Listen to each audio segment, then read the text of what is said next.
అందరికీ నమస్కారం. Welcome back to our channel creative home maker. అందరూ ఎలా ఉన్నారు? బాగున్నారు కదా? నేను కూడా చాలా బాగున్నాను. అయితే ఈరోజు మీరు వీడియోలో ఒక హెల్తీ ప్రోటీన్ దోశని చూడబోతున్నారండి. సో మన వీడియోలో ఇంతకుముందే మల్టీగ్రెయిన్ దోశ కూడా చూపించాను. ఈరోజు అయితే ఓన్లీ శనగలతో మాత్రమే దోశ వేస్తున్నాను. ఇది చాలా మంచిదండి. పిల్లలకు కానీ పెద్దలకు కానీ వీక్లీలో ఒకసారన్నా తీసుకుంటూ ఉంటే మనకు ప్రోటీన్స్ అన్నవి పుష్కలంగా అందుతాయి.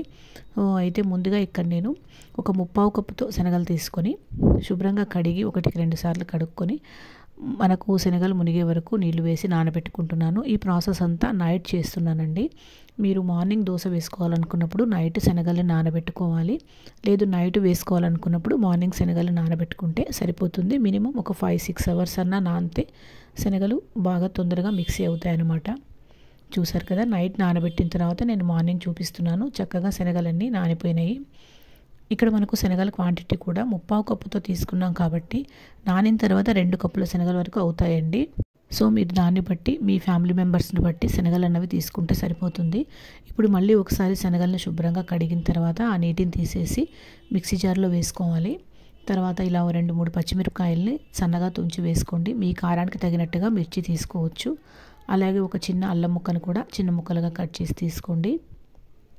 తర్వాత ఒక స్పూన్ జీలకర్ర తీసుకోండి. మీకు ఇష్టమైతే కొత్తిమీర, కరివేపాకు కూడా తీసుకోవచ్చండి. నేను ఇంకేం వేయట్లేదు.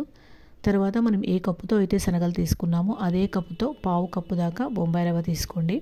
బొంబాయి రవ్వ వేయడం వల్ల దోశలు క్రిస్పీగా టేస్టీగా కూడా వస్తాయి.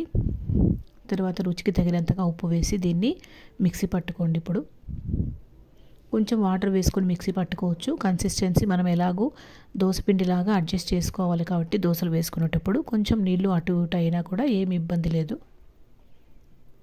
చూసారు కదా, మెత్తగా మిక్సీ పట్టుకోవాలి. బరకగా ఉంటే దోశలు సరిగ్గా రావండి. వీలైనంత మెత్తగా మిక్సీ చేసుకోండి. సో కొంచెం మిక్సీ జార్లో వాటర్ కూడా వేసి తొలిపి వేసాను.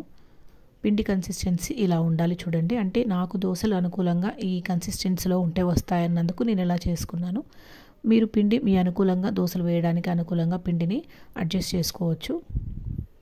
ఇప్పుడు ఒక ప్యాన్ తీసుకొని కొంచెం ఆయిల్ వేసి అలాగే ఒక ఉల్లిపాయతో మొత్తం స్ప్రెడ్ చేసుకుంటున్నాను.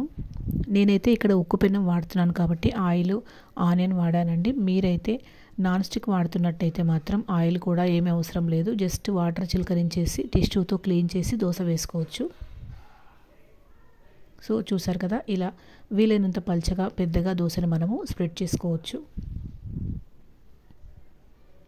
ఇప్పుడు పైనుంచి కొద్దిగా ఆయిల్ వేసి దోశని బాగా కాలనివ్వాలి.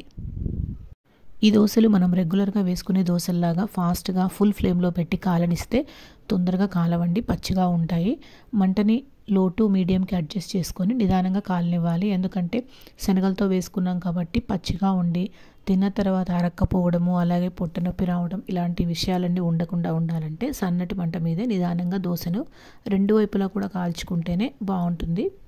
అలాగే ఈ దోశలోకి నేను కాంబినేషన్గా అల్లం పచ్చడి చేశానండి. అల్లం పచ్చడి, పెసరట్టు, ఈ మల్టీగ్రెయిన్ దోశ ఇలాంటి దోశలన్నిటికీ కూడా అల్లం పచ్చడి చాలా బాగుంటుంది.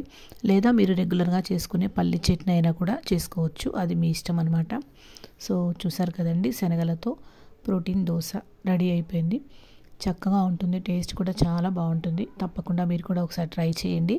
ఎలా వచ్చిందో నాతో కామెంట్లో షేర్ చేసుకోండి. అలాగే మరిన్ని మంచి మంచి రెసిపీస్ కోసం ప్లీజ్ నా ఛానల్ని సబ్స్క్రైబ్ చేసుకొని సపోర్ట్ చేయండి. అలాగే నా వీడియోస్ నచ్చినట్టయితే మీ ఫ్రెండ్స్కి, రిలేటివ్స్ కూడా షేర్ చేస్తూ ఉండండి. మరొక మంచి వీడియోతో మళ్ళీ కలుస్తాను. Thank you for watching.